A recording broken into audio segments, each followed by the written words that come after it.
Warrior, the Chad Guild Wars 2 profession. The class I actually started my Guild Wars 2 journey on.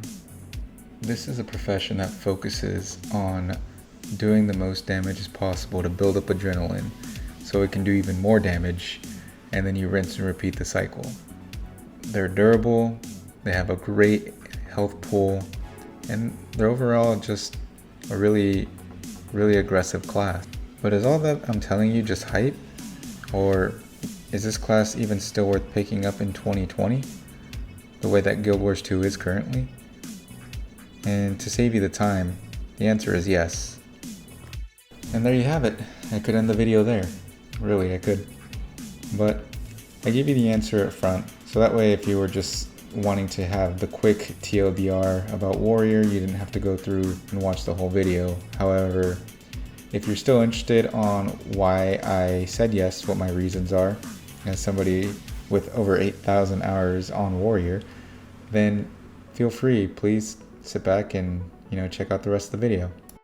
I really wanted to also address why I'm making this video. It's for anyone that's coming into Guild Wars 2 looking for a class to pick up, if Warrior was kind of one of your main options, or if you're looking to reroll, mixed in a little bit with why I think Warrior is in a good state to begin with. So starting off, the class itself is really simple and the design is self-explanatory. Warrior does damage, you fight things, you gain adrenaline, you use adrenaline, and then you repeat the cycle over and over again. Unlike other classes that have a lot of different function keys, up to 5, Warrior is pretty simple. At most you'll have 2, and that's if you're running Spellbreaker.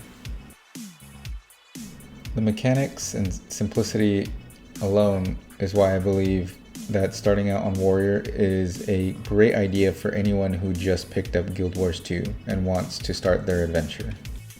You have a class that has the most access to the entire weapon set.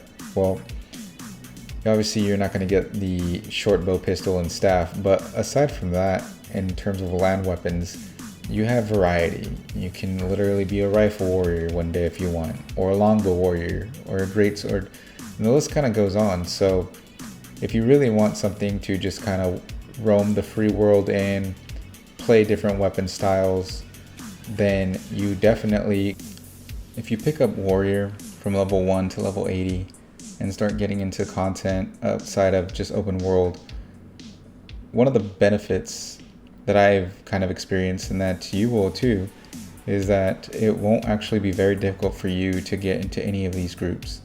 Warrior is actually used in all 3 game modes, from PvP, World v World, and PvE, raids, fractals.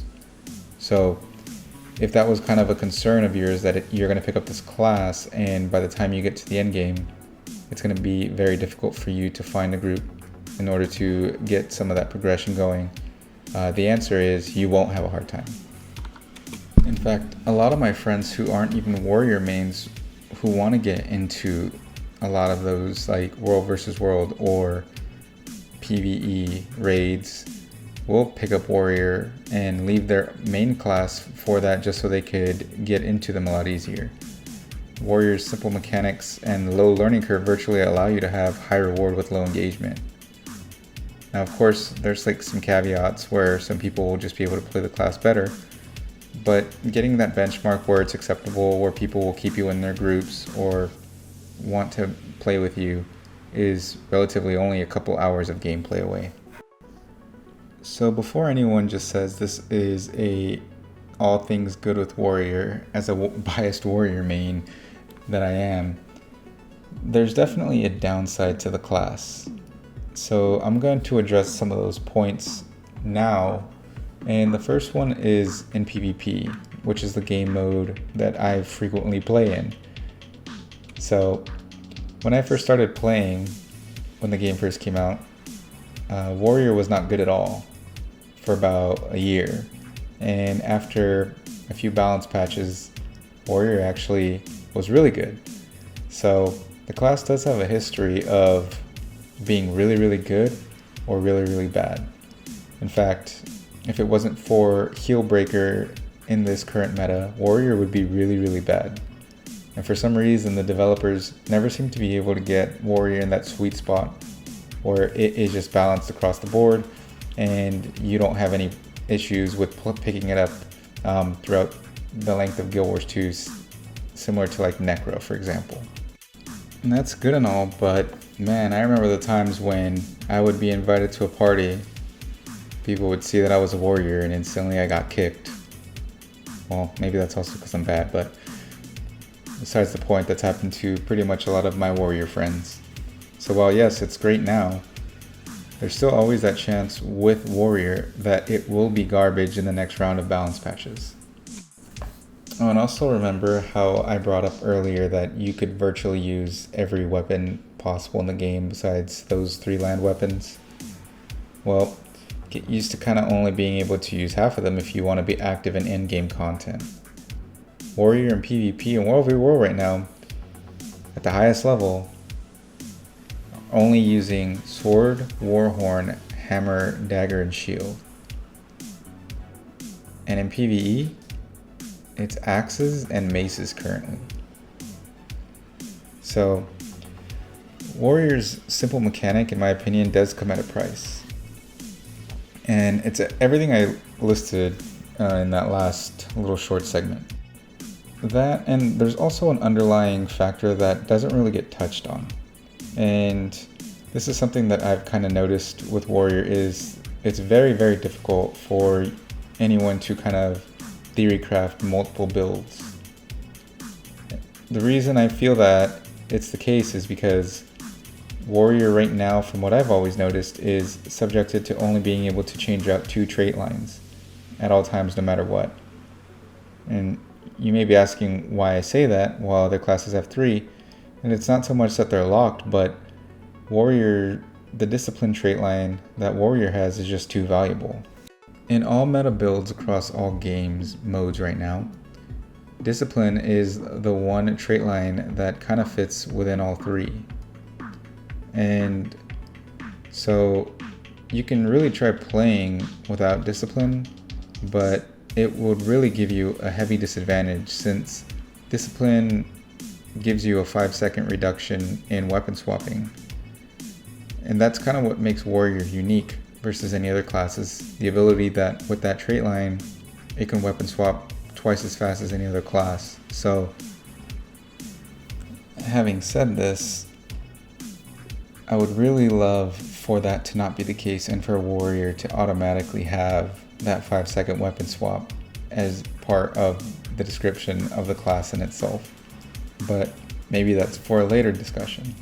I think that would definitely allow the class to have a little bit more build diversity. So while Warrior is locked to that trait line for the past few years actually, and I think since I've played Warrior, I've never given up discipline in any meta. Additionally, the way I see the class compared to other classes is that Warrior moves very one-directional. And it's got great movement skills, but it doesn't really have a lot of the unique teleport skills or blink skills that every other class has. And I feel like when you're allowing a warrior to access those, you may be able to give it a little bit more diversity in creating a build because they won't have to be so reliant on anything that can allow them to survive a little bit longer.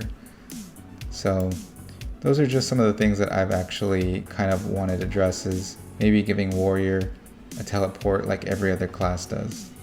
Who knows, maybe that will be in the next expansion. I really do hope so, because that's one thing I've waited 8 years for.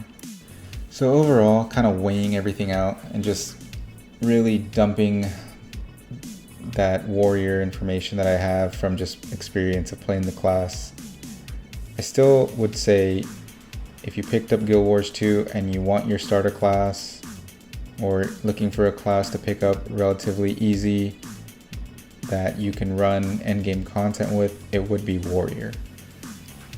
You don't really have to invest too much time in the class in order to get there, but once again, you are sacrificing the ability to play any build besides one build per game mode at the moment.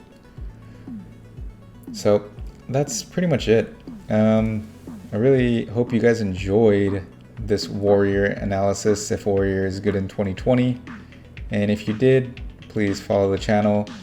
Comment down below what class you would like to see me analyze next if it's worth playing in 2020. And aside from that, make sure to come say hi on Twitch. I stream weeknights from 8 p.m. Eastern onward to about midnight to 1 a.m. Eastern. So you can ask me any questions real time there. I would be more than happy to answer. We play Guild Wars, we do just chatting, we do anything game related. So thanks for watching, and I will see everyone in the next video. Bye bye.